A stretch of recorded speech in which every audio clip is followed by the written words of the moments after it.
ஆயிடா idea எனக்கு 300 recharge பண்ணிடலாம். Balance 300 300 இல்லை மச்சி, 299 ரூபா தான். இந்த ஒரு ரூபா. டேய் இந்தாடா 1 ரூபா போடுற இருக்க யூஸ் ஆகும்டா. 1 ரூபாயா? இந்த ரூபா வச்சு நான் என்னடா பண்ண போகிறேன், நீயே வச்சுக்கோ. சரி நான் வெளில போயிட்டுறேன்.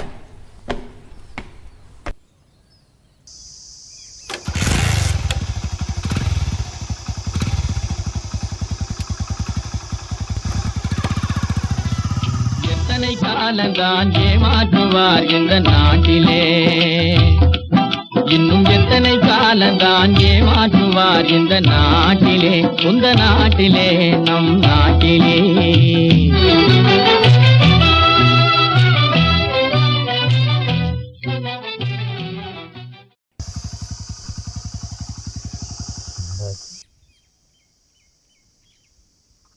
ஐயோ ஐயோ, பஞ்சர் ஆயிடுச்சு. ப்ரோ ப்ரோ ப்ரோ சொல்லுங்க ப்ரோ. ப்ரோ இங்கே ஒர்க் ஷாப் எங்கே இருக்கு? இங்கே எதுவும் இல்லைங்க, என் ஃப்ரெண்டு வேணா ஒருத்தர் இருக்கான், அவனை வேணா வர சொல்லிடுங்க. இது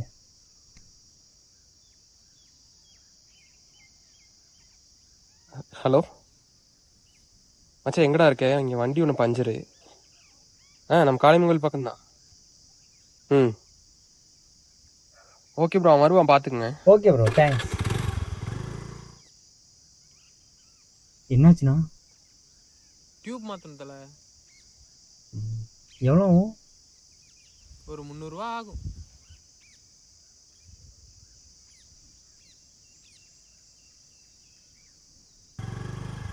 ஓகே தலை.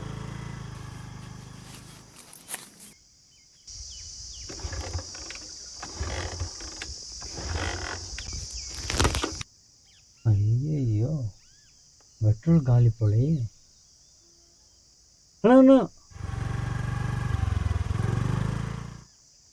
ஓ,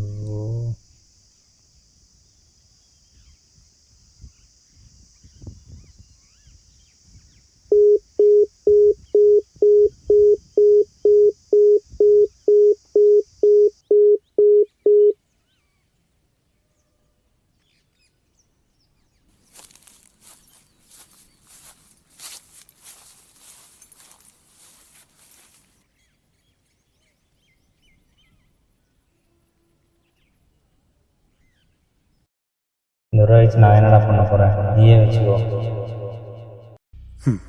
இந்த 1 ரூபா மாதிரி தாங்க நம்ம ஒவ்வொரு ஓட்டும். ஒரு ஓட்டுனால என்ன மாற்றிட முடியும்னு அலட்சியமாக இருந்துடாதீங்க. நம்ம போடுற ஒரு ஓட்டு அடுத்த 5 வருஷத்தில் ஒவ்வொரு நாள் அது 5க்கோ 10க்கோ விலை போயிடக்கூடாது. ஒரு ஓட்டுக்கு அவன் 2000 ரூபாய் தரான்னா என்ன அர்த்தம்? 2000 கோடியை சம்பாதிக்க போகிறாங்க.